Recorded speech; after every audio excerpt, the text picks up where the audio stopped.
तो hello guys, आप सभी को स्वागत है मेरे नेक्स्ट ब्लॉग पे। तो आज फिर से मम्मी के साथ जा रहे हैं मार्केट, और वो भी थोड़ा घर का सामान लेने के लिए।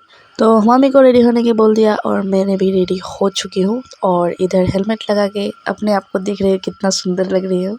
तो फिर अपना स्कूटी रेडी कर ली जाने के लिए।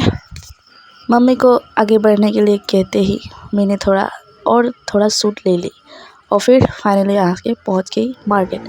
तो मार्केट आके मम्मी ने अपना थ्रेडिंग किया और फिर घर का सामान लेने के लिए पहुंच गए दुकान में।